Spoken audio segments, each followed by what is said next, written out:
Bonjour à toutes et à tous. J'espère que vous allez bien, que vous êtes bien installés tranquillement chez vous. Je vous souhaite la bienvenue pour cette nouvelle séance de lecture du Vijnana Bhairava Tantra. Une lecture traditionnelle. Ceci est la troisième séance. Une lecture traditionnelle, c'est-à-dire une lecture que j'essaye de faire comme si j'étais une sorte d'enseignant de cette tradition, bien que je ne le sois pas. Mais j'aime ce texte, j'aime cette tradition, j'aime la partager.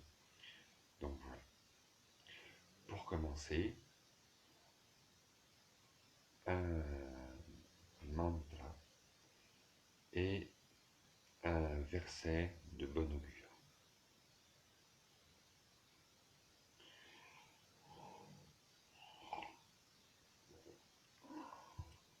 Accompagné de la tempura.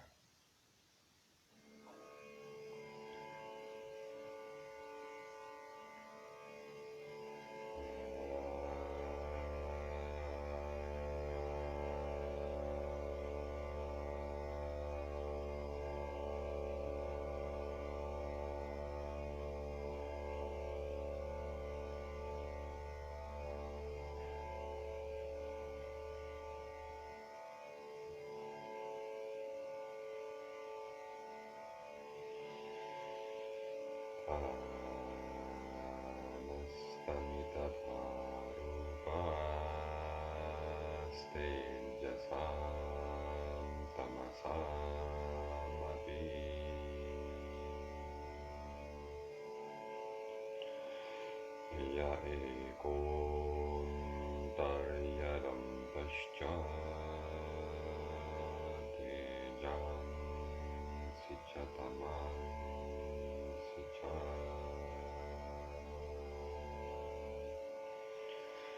sa eva sarva bhutanam Svabhavaha Parameshwaraha.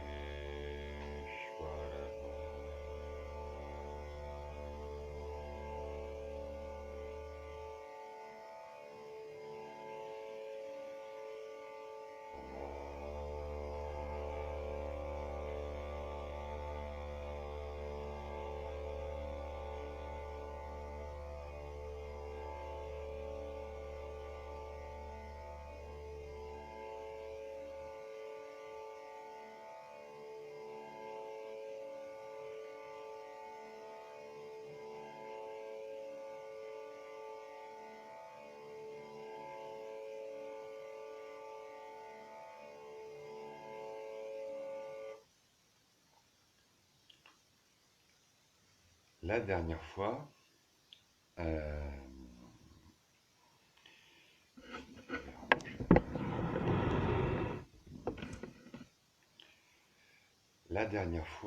nous avions parcouru l'introduction du Tantra, qui est un dialogue entre Shiva et Shakti. Et j'avais expliqué que selon la tradition, Shiva est l'être et Shakti est la conscience de l'être. Et donc, tout naturellement, Shakti pose les questions, car elle est la question, et Shiva pose les réponses. Mais en même temps, nous avions vu que Shiva et Shakti sont inséparables. Ce sont deux aspects de la même réalité.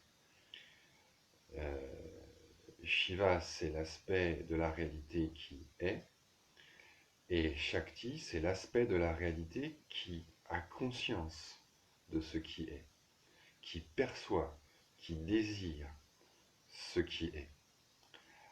La tradition utilise pour ça un mot sanskrit qui est Vimarsha. Vimarsha. Shiva est Prakasha, lumière, ce qui est, et Shakti est Vimarsha, Vimarsha, c'est un mot qui a été introduit dans la tradition par un philosophe et un maître du Xe siècle qui s'appelait Utpaleva. Et c'est un mot vraiment très très important qui n'apparaît pas dans le Vijnana Bhairava Tantra lui-même, mais qui est très important dans la tradition du shivaïsme du Cachemire. Je vous rappelle que le Vijnana Bhairava Tantra s'inscrit dans cette tradition, mais n'est pas un texte de cette tradition, puisque c'est plutôt une collection euh, de versets, d'instructions pour l'éveil. Ça n'est pas une philosophie. Mais dans le shivaïsme du Cachemire, il y a au moins deux philosophies. La philosophie de la vibration, Spanda, qui est apparue en premier et qui a eu une grande popularité au Cachemire à l'époque, et la philosophie Pratyabhijna, la philosophie de la reconnaissance, qui a donc été formulée au Xe siècle par Utpaleva, qui, pour décrire Shakti, introduit un nouveau terme, Vimarsha. Et Vimarsha, c'est très très difficile à traduire. C'est très difficile à traduire parce que c'est très inattendu. En effet, le mot Vimarsha est bien connu en sanskrit et il est utilisé dans les traditions bouddhistes védantiques. Mais il est toujours utilisé dans le sens de penser, concept. Et dès lors, il est toujours utilisé dans un sens négatif. En fait, Vimarsha est un synonyme de Vikalpa, pensée, concept, jugement. Et donc, il a toujours une connotation négative, puisque dans ces approches, il s'agit de passer de la pensée à ce qui est au-delà de la pensée. Il s'agit de se libérer des pensées, de se libérer des concepts, se libérer des vikalpas. Il s'agit de devenir nirvikalpa ou bien nirvimarsha. Et dans un texte comme le Vivekachudamani, qui est un texte de Vedanta très populaire, eh bien la réalité est décrite comme nirvimarsha, c'est-à-dire qu'elle est sans pensée, sans concept, sans discours. Vimarsha est apparenté à tout ce qui est de l'ordre du discours et donc de l'illusion, en particulier dans la philosophie bouddhiste. Tout ce qui est langage est illusion. Et donc c'est très inattendu d'introduire ce mot, non pas pour décrire l'illusion, mais pour décrire la réalité, puisque pour le shivaïsme du Cachemire, la réalité n'est pas seulement Shiva, Prakasha, l'être, mais aussi Vimarsha. Et ce mot est extrêmement difficile à traduire. Mais ce qui est intéressant, je ne voudrais pas y passer trop de temps, mais juste euh, notez ça au passage, ça peut vous intéresser. Si Utpal a choisi le mot Vimarsha, évidemment c'est un choix délibéré. Il sait que ce mot a tout un tas de connotations négatives. C'est à la fois une provocation et en même temps, c'est délibéré. Ça veut dire quelque chose. Ça veut dire quelque chose d'essentiel. Parce que Vimarsha, ça désigne à la fois la connaissance, puisque c'est la pensée, le jugement. Hein. Vimarsha, c'est l'acte d'estimer, d'évaluer, de juger, de penser au sens d'évaluer quelque chose. D'accord? C'est la connaissance au sens où toute connaissance enveloppe un jugement. Et en même temps, dans Vimarsha, il y a quelque chose de l'ordre de l'affectif, de l'affect. Vimarsha, c'est aussi toucher, c'est aussi sentir, ressentir. Il y a tout un tas de termes qui sont construits autour de la racine mrish, une racine qui, littéralement, désigne le fait de toucher, de sentir. Il y a vimarsha, pratyamarsha, avamarsha, amarsha. Tout ça, ce sont différentes façons de sentir, de ressentir. Ça correspond en fait assez bien au mot français sentir ou à l'anglais feeling. C'est tout aussi vague. Ça peut désigner à la fois le fait d'appréhender, de connaître, voire de comprendre, que le fait donc d'avoir l'impression de mon impression, c'est-à-dire mon jugement. Mais vous voyez, c'est un jugement qui implique à la fois la connaissance et la dimension affective. Donc c'est cette dimension de la conscience qui est à la fois de l'ordre de la connaissance et de l'ordre du sentir. Et avec le sentir, on va aussi vers l'émotion, vers l'affectif donc, et aussi vers quelque chose qui est de l'ordre de l'amour. Et c'est pour ça que Vimarsha, c'est à la fois connaître, mais c'est aussi désirer, aimer, vouloir. C'est aussi le fait de ressentir une émotion, d'avoir une impression. Donc la conscience n'est pas seulement être, elle est aussi pensée et ressenti.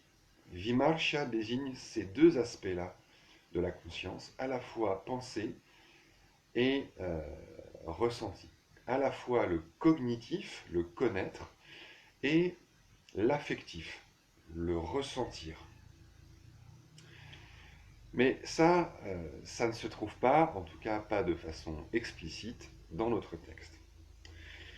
Et donc la dernière fois, nous avions vu que le propos de ce texte n'est pas d'enseigner des pratiques rituelles ou yogiques, mais de pointer directement l'essentiel, notre nature essentielle, notre nature authentique, qui est décrite comme Swanubhavananda, la félicité de notre être intime, la félicité intime, Swanubhava, de notre expérience, la félicité qu'est notre expérience.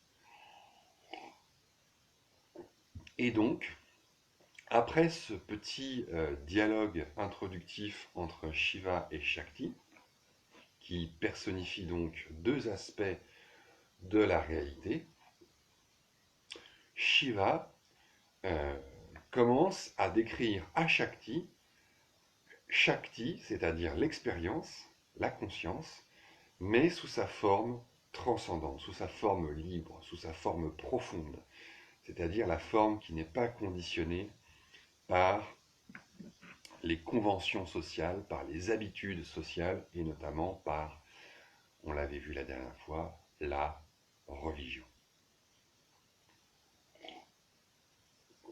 Et c'est maintenant que commencent donc les 112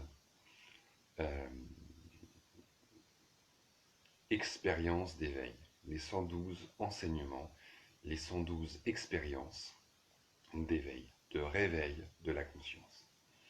Car la conscience d'ordinaire est endormie, assoupie. Et donc, l'idée c'est de réveiller la conscience. Donc voici ce premier verset. Shri Bhairava Uvacha Urdhve Prano Hyadho Jivo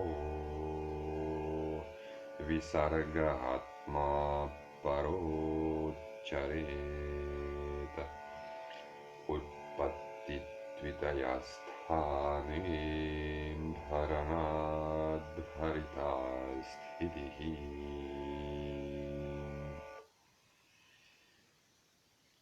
Donc, chaque verset est structuré de la même manière. Il y a toujours trois quarts qui décrivent une expérience et le dernier quart qui décrit le résultat de cette expérience, qui est toujours l'expérience d'éveil.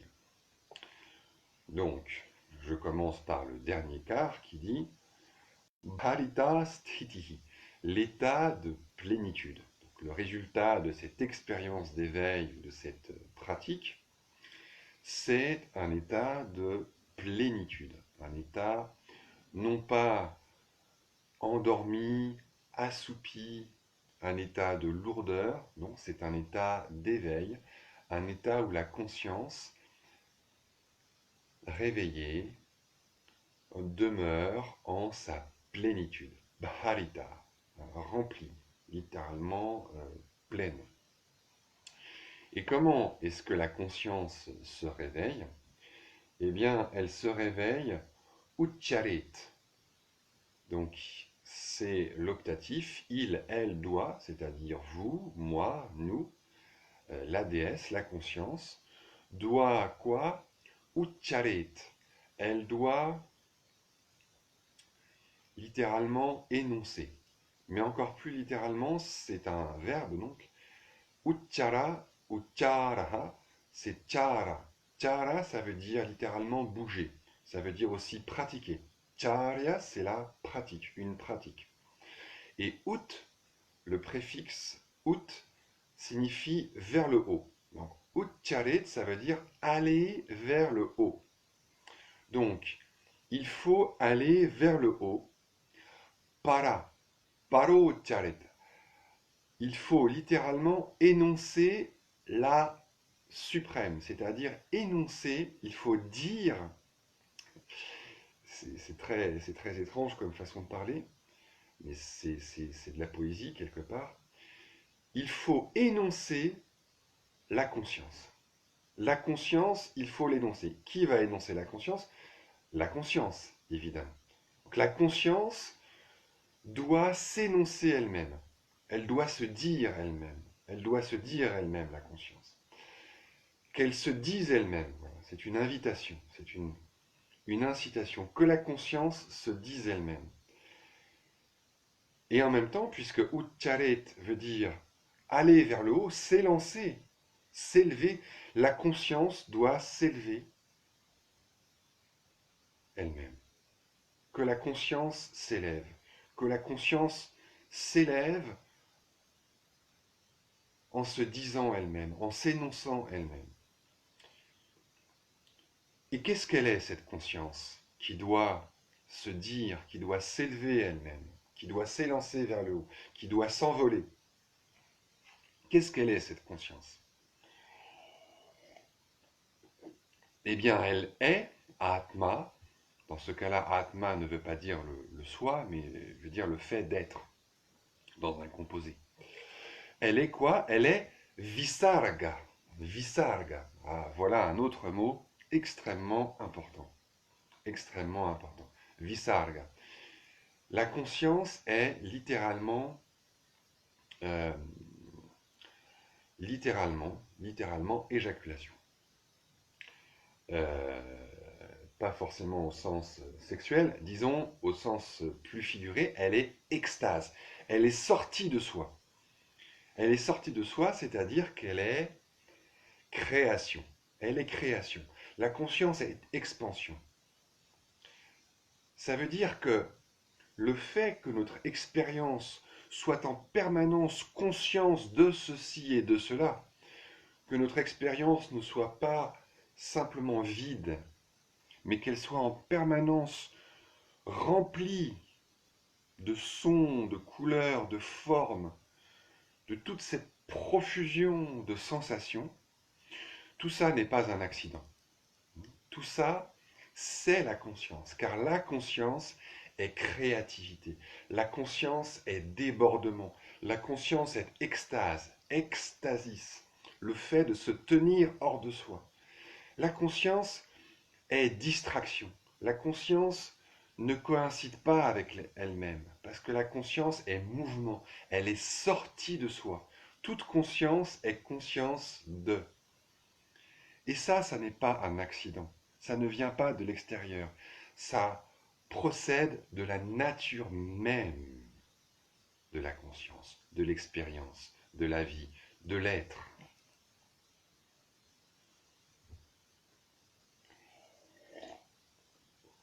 La conscience est visarga, c'est-à-dire que la conscience est création. La visarga, c'est littéralement le fait d'être éjecté, émané. La conscience est explosion, expansion, dilatation, ouverture, jrimbha, jrimbhanam, ouverture, bâillement, béatitude. Une ouverture qui accouche de toute chose, qui accouche du monde, via le corps, qui s'incarne comme monde. C'est ça l'expérience. L'expérience est incarnation. Toute expérience est expérience de quelque chose. C'est-à-dire que toute expérience est incarnation, toute expérience est identification. Identification, le fait de s'identifier à. Abhiman, le fait de se prendre pour. Ce qui nous conduit à la notion de jeu. La conscience est joueuse, elle se prend au jeu de. La conscience s'identifie à, elle se contracte, elle se prend pour ceci et pour cela. C'est dans sa nature. C'est dans sa nature. Pourquoi? Parce que, premièrement, la conscience est pure, elle est transparente. Et deuxièmement, parce que la conscience est liberté. Liberté. Et quand on est libre, eh ben on est libre d'agir. Et quand on est libre d'agir, et quand on se sent libre, vraiment libre et sûr, en sécurité, sans souci, eh bien on est libre pour partir à l'aventure. Et donc la conscience part à l'aventure, et donc elle est visarga, elle est le fait de se perdre hors de soi, de sortir de soi. Vous voyez, visarga, c'est un de ces termes qui indique le fait de cracher littéralement un liquide. Visarga, c'est l'éjaculation, et c'est un terme qui est du même registre que vam, vomir. La conscience est accouchement, vomissement, expiration, le fait de cracher, vous voyez, le fait littéralement d'expulser, parce que la conscience est pleine. Et donc elle est tellement pleine qu'elle entre en ébullition et qu'elle déborde en elle-même. Évidemment en elle-même, car il n'y a rien en dehors de la conscience. Mais elle déborde.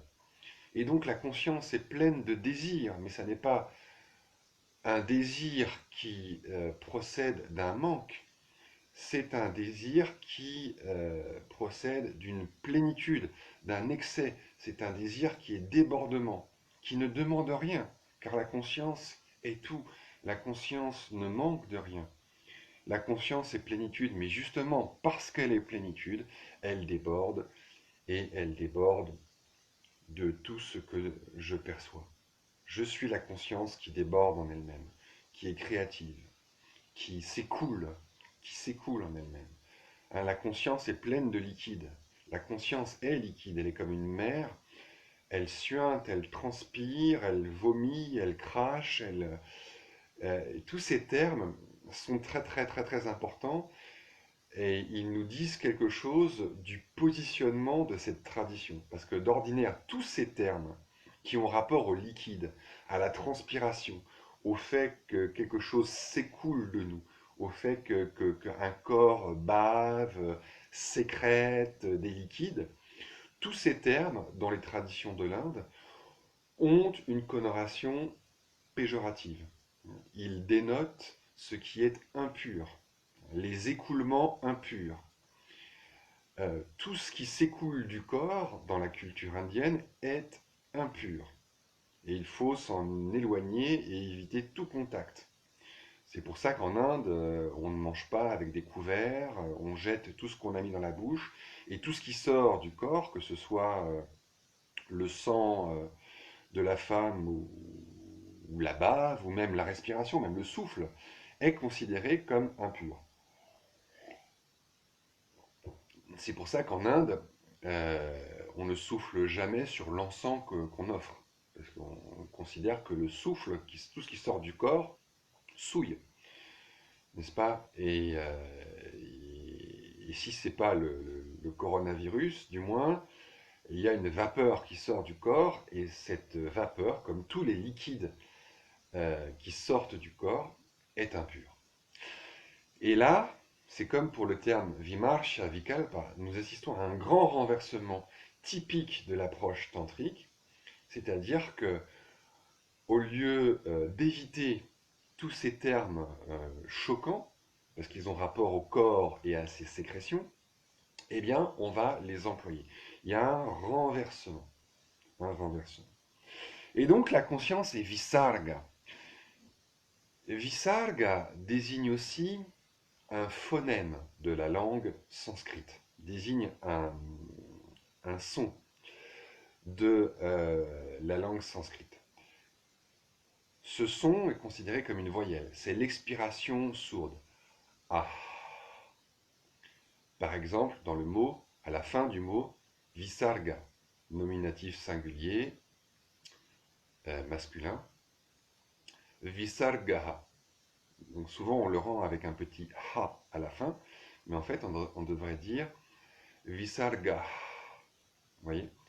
Et ce phonème, ce son, s'écrit dans la plupart des écritures de l'Inde, il y en a plusieurs, s'écrit avec deux points. Deux points, l'un au-dessus de l'autre. Et donc, dans le tantrisme, le visarga devient le symbole des deux pôles présents en toute expérience, Shiva et Shakti. Et ici, ces deux pôles, les deux pôles de la conscience, les deux pôles de l'expérience, les deux pôles de la réalité, ces deux pôles deviennent beaucoup plus concrets. Ils sont définis dans le premier hémistiche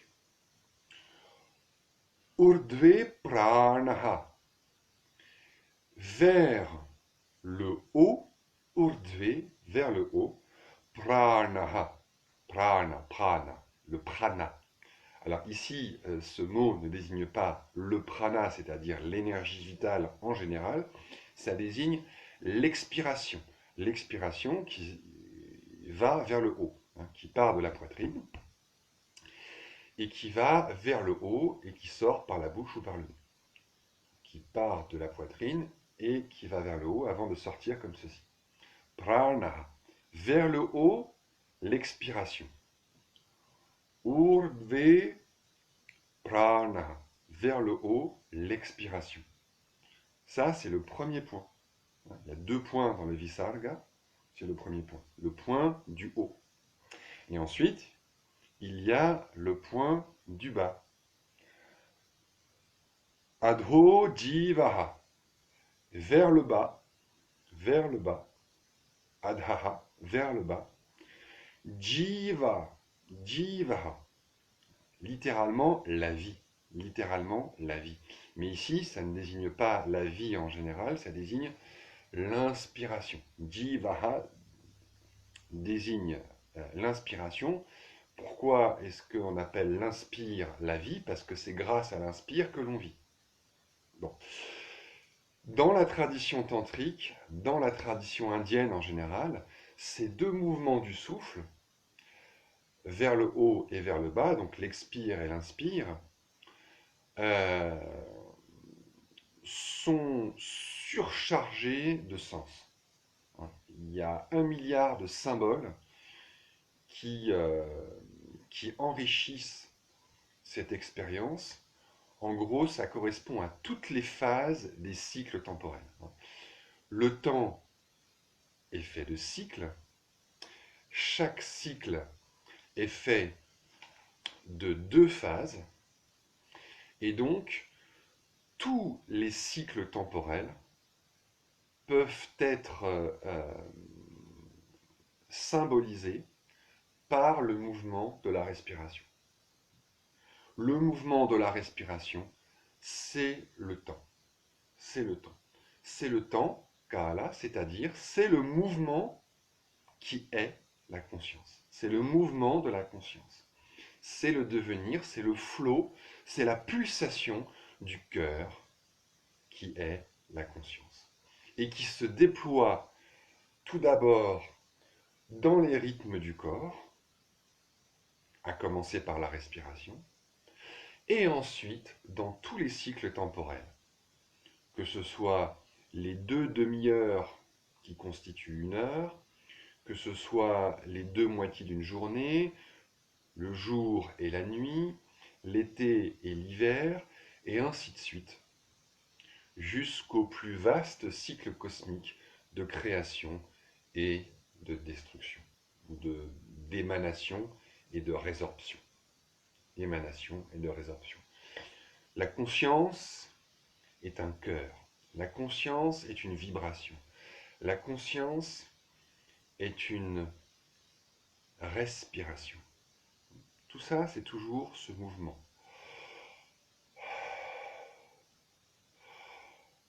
Et c'est pour ça que la conscience, nous dit Shiva, ou l'auteur de ce texte, est Visarga, ce double mouvement, symbolisé par ces 2 points. Donc, vers le haut,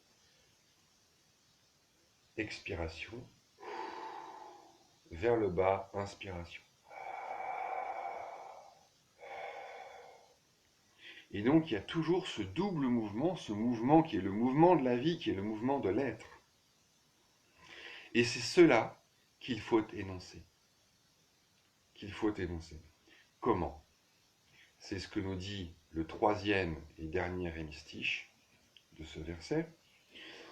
Utpatti dvitayasthane bharanat. Bharanat. Bharanat. Donc comment est-ce qu'on énonce? Comment est-ce que la conscience s'élève en s'énonçant? Comment est-ce qu'elle s'envole? Comment la conscience prend-elle son envol? Eh bien, bharanat, en faisant attention, en portant, en posant, en établissant l'attention. Bharana, bharta, celui qui porte, en portant attention. Bharana, l'acte de porter, littéralement l'acte de porter quoi? De porter l'attention. De porter l'attention sur quoi? Sthane, sur un lieu. Dvitaya sthane, sur un double lieu. Le double lieu, c'est-à-dire sur deux endroits. Quels sont ces 2 endroits? Utpatti. Les 2 endroits d'origine. Les 2 points sources. Utpatti, c'est la source, la création. Le lieu d'origine. Utpatti. On retrouve encore le préfixe ut, comme dans Uchara, vers le haut. Et quels sont ces 2 lieux d'origine? Eh bien, ces 2 lieux d'origine sont l'origine de l'expiration et l'origine de l'inspiration. Donc concrètement, ça veut dire qu'il faut faire attention au moment où l'inspire va partir, après un expire, et au moment où l'inspire va repartir, après un expire. Donc on essaye d'observer le mouvement de va-et-vient de la respiration en faisant plus particulièrement, plus spécialement attention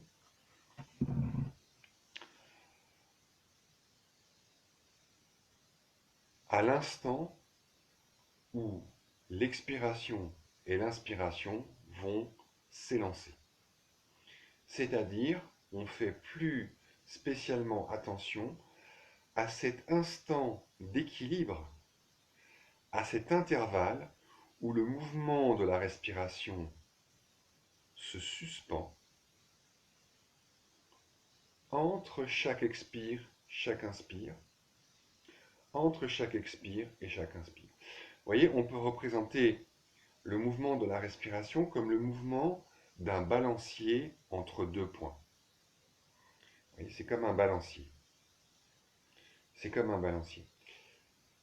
C'est comme le mouvement d'un balancier et à chaque extrémité de ce mouvement, il y a un moment où le mouvement s'interrompt. Ça part à gauche, et juste avant de repartir à droite, ça s'arrête.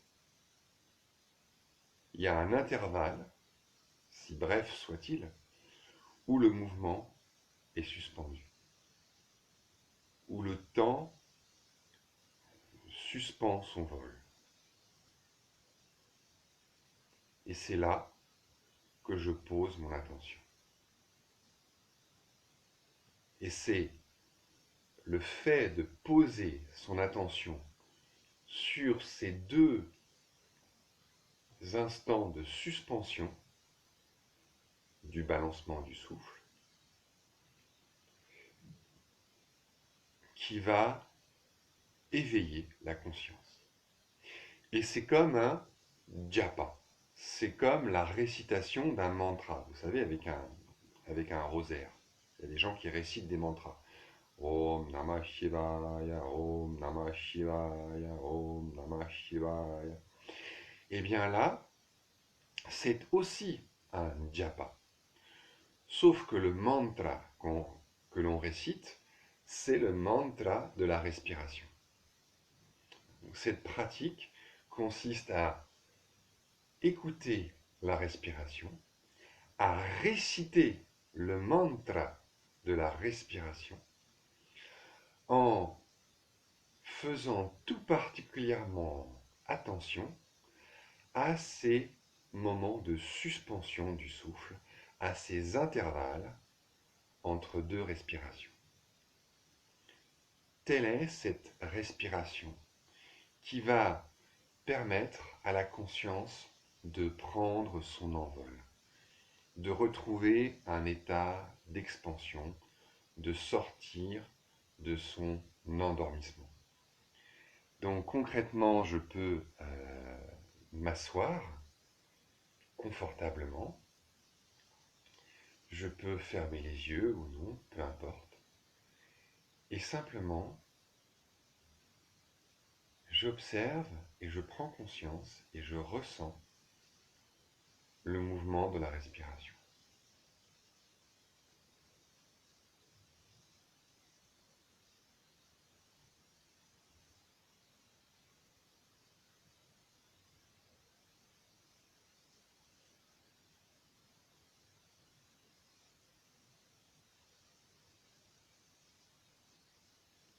Et c'est comme si j'égrenais un rosaire, un chapelet. Chaque cycle est comme un mantra qui part du silence, qui part de ce point de suspension et qui revient à ce point de suspension, d'immobilité. Et c'est comme un dialogue entre Shiva et Shakti, entre la conscience et l'être, entre la question et la réponse, entre tous les opposés de la vie, entre le corps et le monde, entre l'intérieur et l'extérieur, entre l'attraction et l'aversion, entre le désir et la haine, entre l'attachement et le détachement. Parce que ce mouvement de la respiration, ce mouvement naturel de la respiration, est le support énergétique, si vous voulez, de tous ces mouvements intérieurs. L'expiration, c'est le rejet, c'est l'aversion, c'est la haine, c'est la peur. L'inspiration, c'est l'attraction, c'est l'attachement. Raga, viraga, attachement, détachement. Excitation, abattement. Bonheur, malheur. Énergie, dépression. Jour, nuit. Vie et mort. Et donc, on observe ce va-et-vient, ce jeu de la dualité, cette relation, ces échanges entre inspire et expire, et tout ce que ça suscite.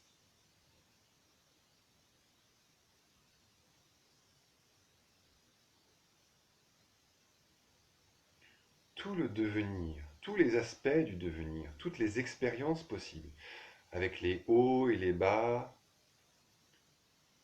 sont présents dans ce cycle de la respiration, dans ce simple mouvement circulaire. Dans ce simple mouvement, il y a toute la création, toute la destruction. Il y a la naissance, il y a l'agonie, il y a prendre la vie, il y a rendre la vie. Et entre les deux, il y a ces intervalles, cet espace qui n'est ni la vie, ni la mort, ni l'attachement, ni le détachement, ni l'amour, ni la haine, ni l'attraction, ni l'aversion, ni le jour, ni la nuit, ni ceci, ni cela. Et donc, je me repose simplement dans cette observation, dans ce ressenti qui s'ouvre de plus en plus aux intervalles, à ces moments de suspension.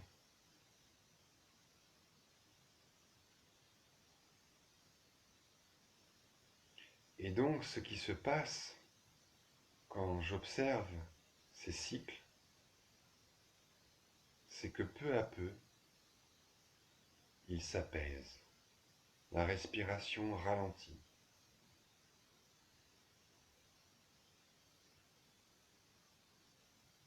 Et les intervalles entre les respirations deviennent de plus en plus vivants, de plus en plus présents. Ils sont de plus en plus habités.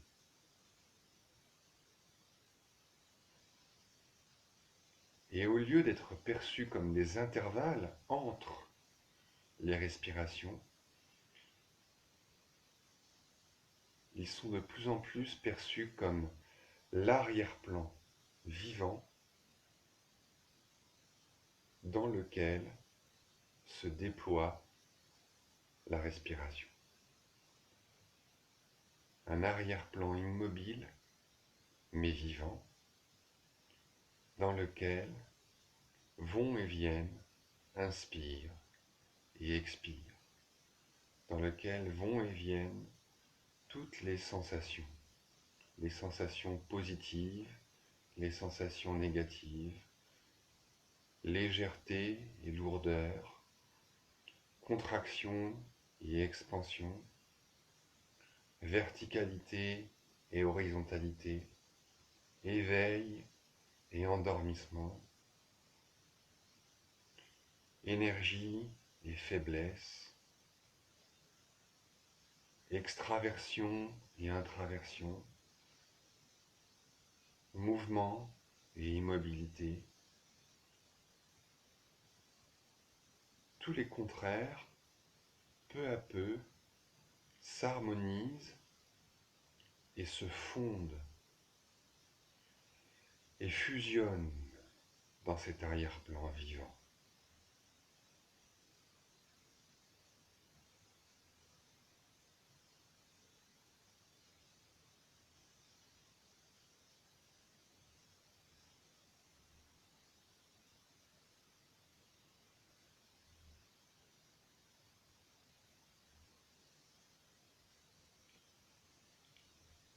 Et c'est ainsi que la conscience prend son envol, tout simplement. C'est ainsi que la conscience se réveille, tout doucement, sans rien faire de bien extraordinaire.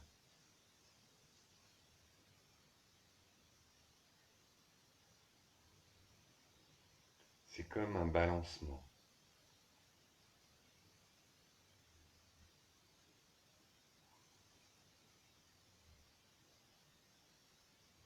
C'est comme un ronflement. C'est comme une berceuse.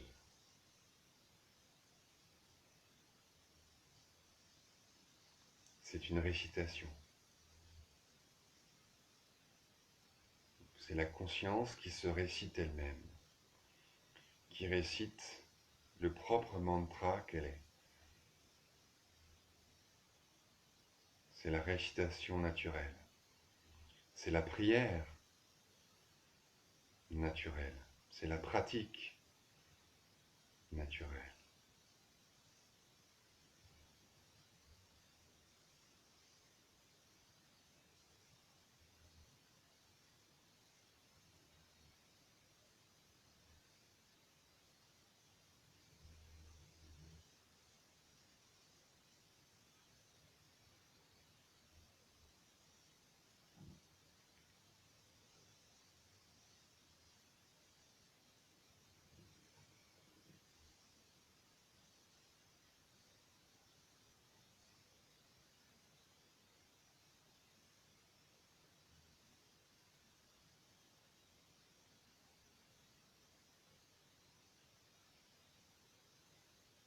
Il n'y a rien à faire.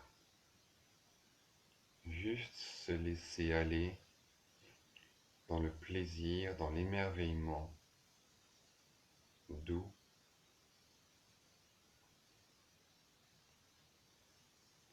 de ce balancement.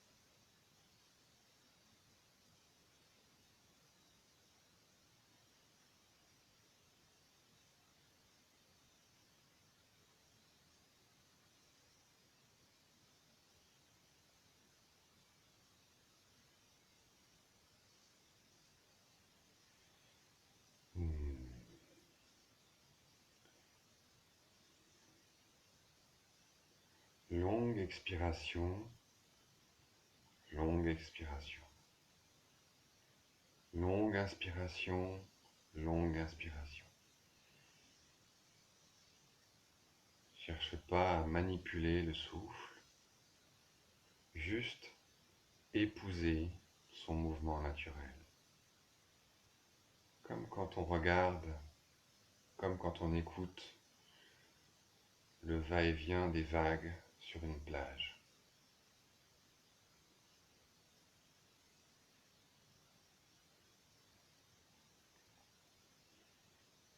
Et c'est comme ça que la conscience, que l'expérience, que la vie s'énonce elle-même, se dit elle-même.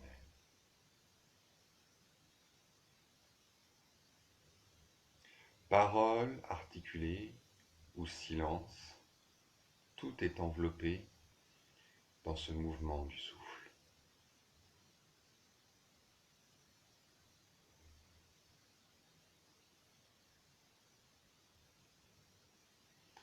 Et on se sent comme une petite tortue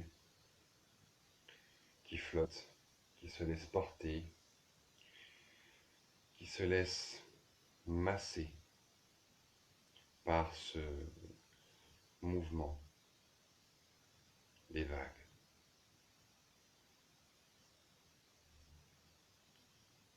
par ces vagues de la respiration, par cette vibration de la conscience.